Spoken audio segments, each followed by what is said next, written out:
मेरे रब का कितना एहसान है, अर्श से जो मिला हमको कुरान है हिदायत का सामान सबके लिए। मेरे रब का कुरान में ऐलान है: आग पानी हवा और तहतुस्सरा, आग पानी हवा और तहतुस्सरा सब मेरे रब के हैं, उसका ऐलान है। और तितलियां बिजलियां पत्तियां टहलियां, तितलियां बिजलियां पत्तियां टहलियां ज़र्रे ज़र्रे पे मेरे अल्लाह की शान है।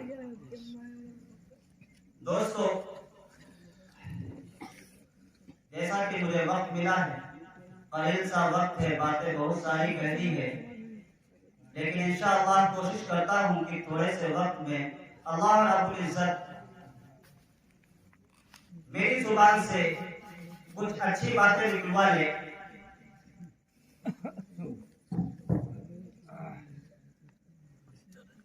जैसा कि जलसे का उन्वान है, प्रोग्राम का उन्वान है इस्लाह मुआशरा। पहले तो समझ लिया जाए कि मुआशरा कहते किसे।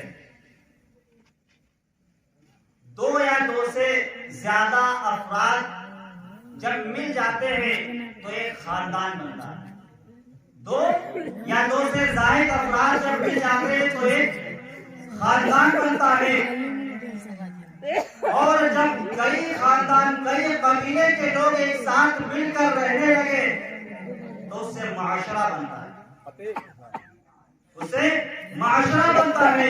जब इतनी सी बात समझ में आ गई कि मुआशरा किसे कहते हैं, तो आप देख लिया जाए कि मुआशरा हमारा खराब कैसे हुआ। आज जो हमारे मुआशरे के अंदर खराबी पैदा हुई, जलसा इस्लाह मुआशरा कराने की जरूरत क्यों पेश आई, क्या वजह है?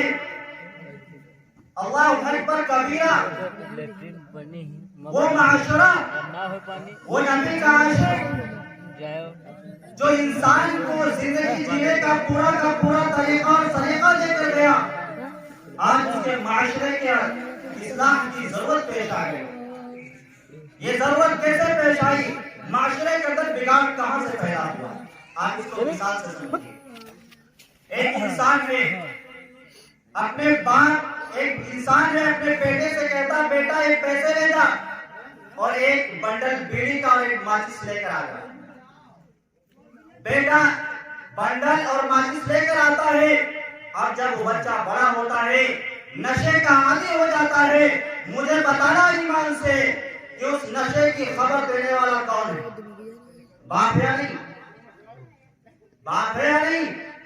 मासूम बच्चे के हाथों से नशे की चीज मंगवा रहा है, गोया की खबर दे रहा है, उसे बतला रहा है। आप बच्चा अगर बड़ा होकर नशे का आदी हो रहा है तो इसमें गलती किसकी है? माँ बाप की।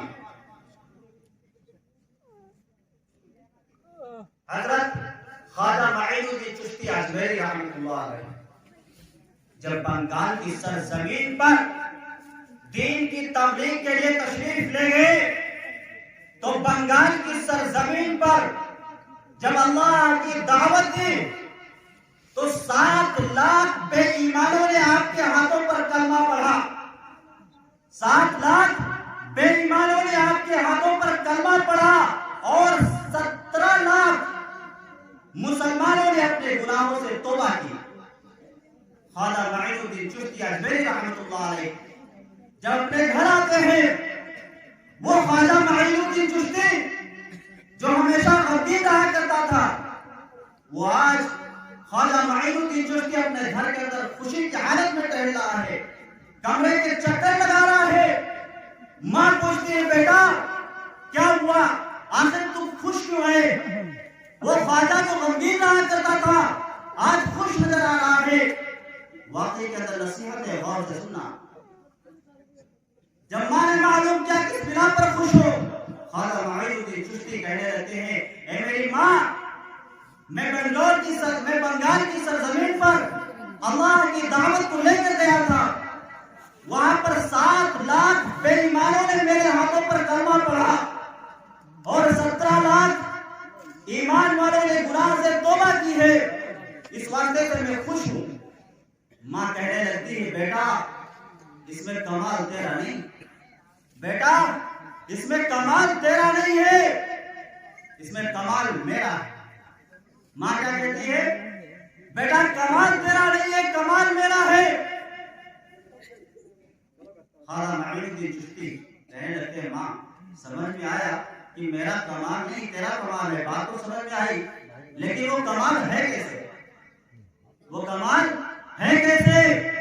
मां कहने लगी, ए मेरे बेटे गौर से सुन, जब से मैं बालिग हुई हूं उस वक्त से लेकर आज तक किसी ने मेरे नाखून से लेकर सर के बाल तक नहीं देखे। जब से मैं बालिग हुई उस वक्त से लेकर आज तक पैर के नाखून से लेकर सर के बाल तक किसी ने नहीं देखे। और ये मेरे बेटे, जब से तू पैदा हुआ, जब तेरा जन्म हुआ, कोई भी वक्त ऐसा नहीं गुजरा, चाहे वो सर्दी का जमाना हो, चाहे वो गर्मी का जमाना हो, चाहे वो बारिश का जमाना हो, बगैर वजू के तुझे दूध पिलाया, बगैर वजू के कभी दूध पिलाया हूं। इसमें कमाल मेरा है। जब तू पेट के अंदर था, बगैर तहज्जुद के मैं सोया ना करती थी, इसलिए अल्लाह ने तुझे इस लायक बनाया। दोस्तों, जब माएं ऐसा हुआ करती हैं, जब माएं नेक हुआ करती हैं, तो बेटे ख्वाजा माइनुद्दीन चिश्ती जैसे पैदा होते हैं, बेटे निजामुद्दीन औलिया जैसे पैदा होते हैं, बेटे हजरत मौलाना कासिम नानवी जैसे पैदा होते हैं। लेकिन जब माएं खराब हुआ करती हैं, माएं की गोदें खराब हुआ करती है, उनकी परवरिश मां की गोदों में सही नहीं होती है, तो नाफरमान औलादें पैदा हुआ करती है, नाफरमान औलादें पैदा हुआ करती है। आज हमारा माशरा बिगड़ गया, आज हमारा माशरा बिगड़ गया। लेकिन मेरे दोस्तों, इतना भी नहीं बिगड़ा है कि माशरे की इस्लाह ना हो सके। इतना भी नहीं मिला है कि माशरे की इस्लाह ना हो सके। नबी के जमाने से, नबी की बिअसत से कब्ल का जो माशरा था वो इससे कहीं ज्यादा बिगड़ा था, इससे कहीं ज्यादा बिगड़ा था। माशरे के अंदर तरह तरह की खुराफात थी। कुछ झलकियां आपको बता देता हूं। जो औरतों को ये मकाम मिला है, ये मकाम बिअसत नबवी से कब्ल ना था, नबी की विलादत से कब्ल ना था। औरतें जब नापाक हो जाया करती थी तो आप अलैहिस्सलाम की विलादत से पहले अरब का हाल यह था कि औरतों को ले जाकर किसी कूड़े की जगह पर डाल दिया करते थे। चाहे वो सर्दी का मौसम हो, बारिश का मौसम हो, अगर औरत नापाक है तो कूड़े का ठिकाना उसका हुआ करता था। मज़हब इस्लाम ने ये मकाम औरतों को दिया है कि औरत आज घर की जीनत बनी हुई, औरत आज घर की जीनत बनी हुई है। लेकिन हाय हाय, उस नबी का चाहने वाला, उस नबी का आशिक और उसकी इस्लाह की जरूरत। अगर नबी के आशिक हो, नबी से मोहब्बत है तो नबी के तरीके पर चलो। जब तक नबी के तरीके पर नहीं चलोगे, याद रखो कामयाबी नहीं मिल सकती। जब तक नबी के तरीके को दाखिल नहीं करोगे, तुम्हारी इस्लाह नहीं हो सकती है। आज हमारे अखलाक बिगड़े हुए, हमारे अखलाक कितने बुरे। मेरे अखलाक से मेरा भाई खुश नहीं, मेरा पड़ोसी खुश नहीं, मेरा रिश्तेदार खुश नहीं, गांव के लोग खुश नहीं। ऐसे अखलाक हमारे, ऐसे अखलाक हमारे हैं।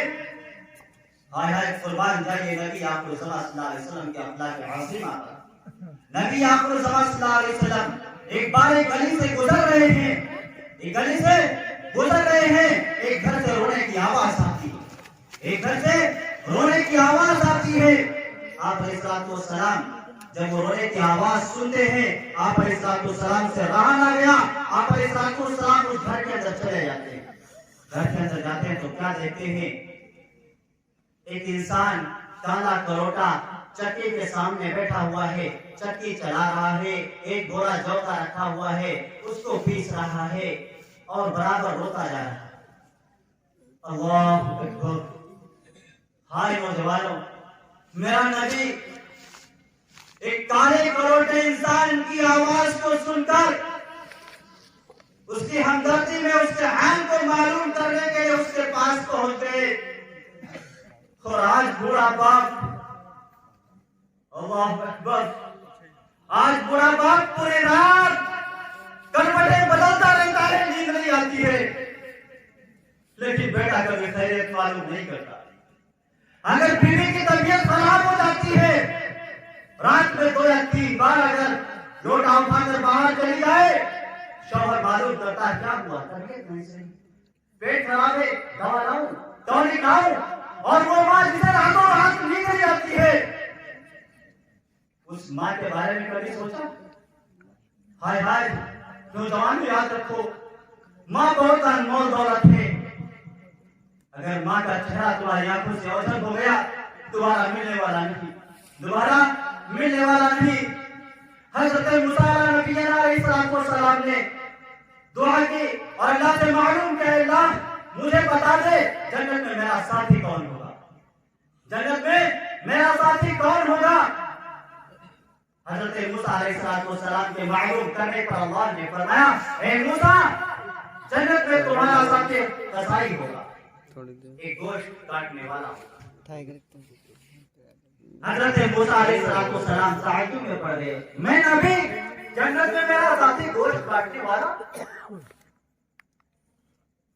मूसा को फिक्र लायक हुई कि उस कसाई को ढूंढा जाए, तलाश किया जाए जो जन्नत में मेरा साथी होगा। मिस्र के बाजार के चक्कर लगा रहे हैं, कसाई के दुकानों का चक्कर लगा रहे हैं। एक दुकान है, छोटी सी दुकान है, उसमें कसाई बैठा हुआ है, गोश्त काट रहा है और कुछ नरम सा टुकड़ा जो गोश्त का होता है उसको एक कपड़े में रख लेता है। हज़रत मूसा अलैहिस्सलाम ने जब उसके इस हाल को देखा, चुपके से उस कसाई के हालात को बराबर देखते रहे, शाम तक वो कसाई गोश्त बेचता रहा। गोश्त बेचने के बाद जो वो टुकड़े नरम से टुकड़े बचा कर रखे थे, उन टुकड़ों को एक कपड़े में करता है और उन टुकड़ों को अपने हाथ में पकड़ता है, लेकर चल देता है। उस कसाई के पीछे पीछे हजरत मूसा अलैहिस्सलाम चल देते हैं। हजरत मूसा अलैहिस्सलाम क्या देखते हैं, वो कसाई एक घर के अंदर दाखिल होता है और घर के अंदर जब पहुंचता है, घर के अंदर बीवी भी है, बच्चे भी हैं। घर के अंदर बीवी भी है, बच्चे भी है। ना तो बीवी के हालात मालूम करता है, ना बच्चों की खैरियत मालूम करता है। सीधे एक कमरे के अंदर चला जाता है। एक कमरे के अंदर एक बूढ़ा का ढांचा है, एक हड्डियों का ढांचा है। हज़रत मूसा अलैहिस्सलाम उस बूढ़े ढांचे के पास जाते हैं, सलाम अर्ज करते हैं। सलाम अर्ज करने के बाद बावर्ची खाने के अंदर चले जाते हैं। बावर्ची खाने के अंदर पहुंचते हैं। वो जो नरम नरम गोश्त के टुकड़े लाए थे उनको अपने हाथों से काटा, छोटे छोटे टुकड़े किए। छोटे छोटे टुकड़े करने के बाद हज़रत मूसा अलैहिस्सलाम बराबर देख रहे हैं। कसाई अपने हाथों से गोश्त को तैयार करता है, रोटियां तैयार करता है, एक थाली में सजा करके अपनी उस बूढ़े से ढांचे के पास पेश करता है। उस बूढ़े से ढांचे को उठाकर अपनी जानों के सहारे बिठाता है और अपने हाथों से छोटे छोटे दीवाने बनाकर उस बूढ़े ढांचे को खिलाना शुरू कर देता है और बराबर खिलाते रहते हैं। माँ मना कर रही है, नहीं नहीं बेटा, मैं पेट भरकर खा चुकी हूँ, अब खाने की कोई जरूरत नहीं है। कसाई कहता है, नहीं नहीं माँ, थोड़ा और खा ले, थोड़ा और खा ले, थोड़ा और खा ले। ऐसा ऐसा ऐसे मूसा अलैहिस्सलाम देख रहे हैं। कसाई अपनी माँ को मुकम्मल तरीके से खिला देता है और फिर खिलाने के बाद अपने दामन से माँ के मुंह को साफ करता है और माँ के मुंह को साफ करने के बाद आराम से लिटा देता है। और जब आराम से लिटाता है, माँ अपनी जुबान से कुछ कहती है, बेटे को दुआ देती है। ऐसे मूसा अलैहिस्सलाम ने माजरा देखते हैं, उस कसाई के पास आते हैं और पूछते हैं, अरे साहब, मुझे ये तो बता दे ये बूढ़ा ढांचा कौन है जिसकी इतनी खिदमत कर रहा है। कसाई कहता है, ये बूढ़ा ढांचा जो है ये मेरी माँ है, ये मेरी माँ है। हज़रत मूसा अलैहिस्सलाम ने कहा, बात समझ में आई, बूढ़ा ढांचा जो है वो तेरी माँ है, लेकिन ये बता दे, जब तू अपनी माँ को खिलाने के बाद आराम करने के लिए लिटा रहा था, तेरी माँ की जुबान से कुछ अल्फाज निकले थे, वो अल्फाज क्या निकले थे? कसाई कहने लगता है, वो अल्फाज ये थे कि जब भी मैं अपनी माँ को खाना खिलाता हूँ, मेरी माँ एक दुआ करती है और दुआ ये करती है, ए अल्लाह, मेरे बेटे को जन्नत में मूसा का साथी बनाना। ए अल्लाह, मेरे बेटे को जन्नत में मूसा का साथी बनाना। कसाई कहने लगता है, कहाँ मैं, कहाँ मूसा नबी, मैं कसाई गोश्त काटने वाला, जन्नत में हमारा उनका साथ कैसे हो सकता? हज़रत मूसा अलैहिस्सलाम कहने लगते हैं कि तुम खुश हो जाओ, अल्लाह ने तुम्हें जन्नत में मूसा का साथी बना दिया। माँ को परेशान करने वालों, माँ पर लाठीचार्ज करने वालों, माँ बाप को घरों से निकालने वालों, आओ गौर से सुनो, मेरे नबी का फरमान सुनो। आप अलैहिस्सलाम ने फरमाया कि बाप जन्नत का दरवाजा है, बाप जन्नत का दरवाजा है और माँ के कदमों के तले जन्नत है, माँ के कदमों के तले जन्नत है। आओ बाप की खिदमत करके जन्नत का दरवाजा खोलो और माँ की खिदमत करके जन्नत में दाखिल हो जाओ। ज़ैद बिन उमर एक सहाबी है। आप अलैहिस्सलाम को तो मेराज हुई, आप अलैहिस्सलाम क्या देखते हैं? आप अलैहिस्सलाम जब मेराज की हालत में नजारा कर रहे हैं तो आपके कानों में एक आवाज पहुंचती है, जन्नत से किसी चीज के चलने की आवाज आती है। पता हो रहा, वक्त हो रहा है, इंशाल्लाह खत्म कर दो।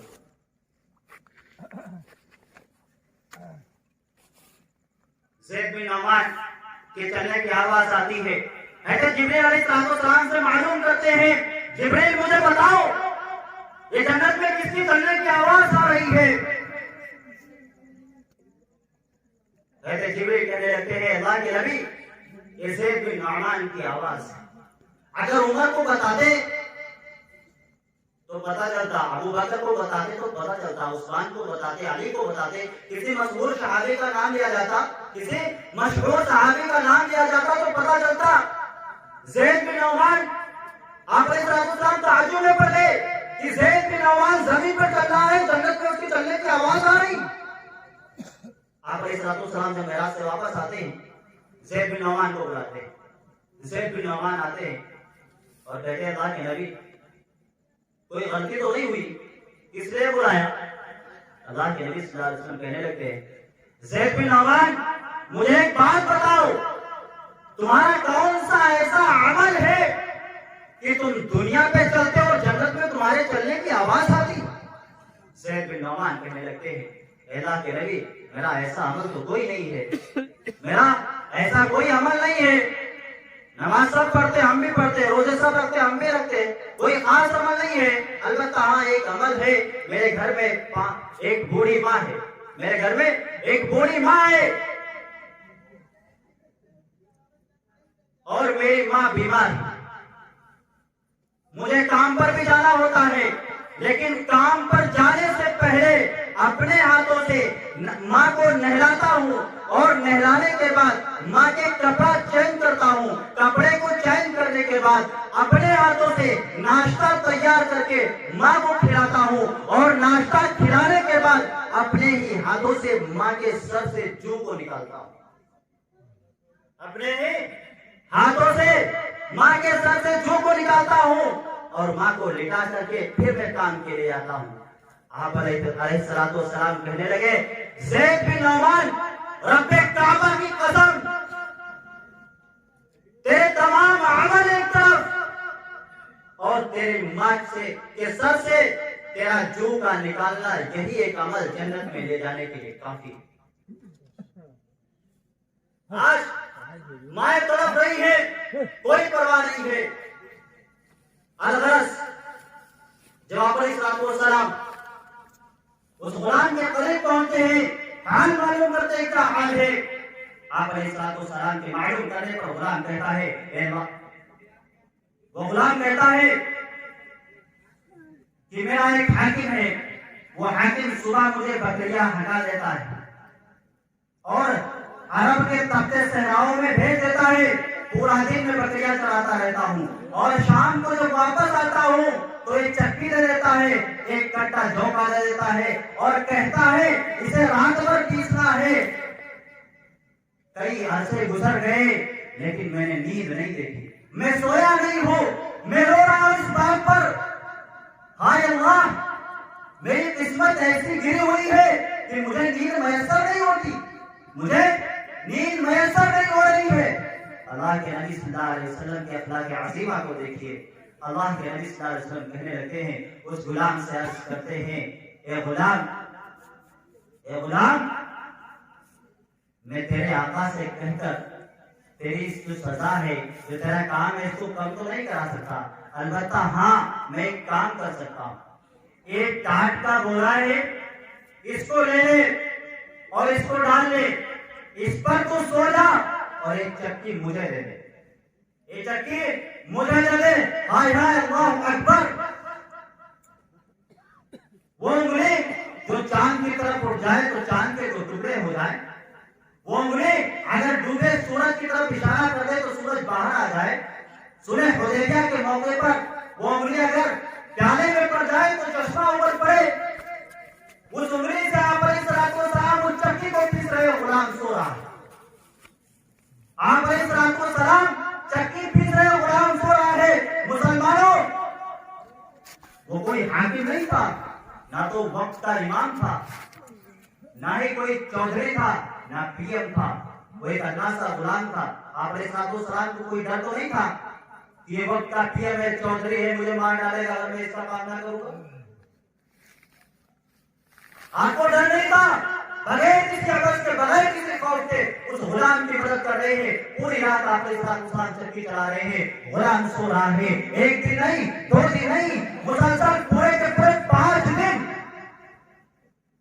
आप अलैहिस्सलाम रोजाना शाम को आते और चक्की चलाने लगते। वो सो जाता। ये गुलाम कौन था? ये गुलाम कौन था? कोई और नहीं था, मुअज्जिन रसूल हजरत बिलाल थे, जो तपती हुई रेत पर भी लेट करके पत्थर की चट्टान सीने पे रख दी जाती थी। उमैया इब्न खल्फ का जूता हजरत बिलाल के गर्दन पर होता था, फिर भी हजरत बिलाल के जुबान से निकलता था अल्लाहु अहद, अल्लाहु अहद, अल्लाह एक है। वो बिलाल था तो मेरे दोस्तों, जरूरत है अपने अखलाक को संवारने की, जरूरत है अपने आप को बदलने की। जब तक हम अपने गुनाह बदलेंगे, हजारों अल्फाज के गाजी आते रहेंगे, हजारों खतीब और मुकर्रिर को बुलाते रहे, अल्फाज के गाजी आएंगे, तुम्हें नसीहत करके चले जाएंगे, तुम्हें बताकर चले जाएंगे। अगर तुम अमल नहीं करोगे, माशरे के अंदर तब्दीली नहीं आ सकती, माशरे के अंदर तब्दीली नहीं आ सकती है। तो अगर माशरे के अंदर तब्दीली लाना चाहते हो तो मेरे दोस्तों, अपने आप को बदलना होगा और नबी सल्लल्लाहु अलैहि वसल्लम की सुन्नतों के साजे में ढलना होगा। वादा करो और एहद करो कि इंशाअल्लाह अज़ीज आज से नबी के तर्ज अमल पर हमारी जिंदगी होगी।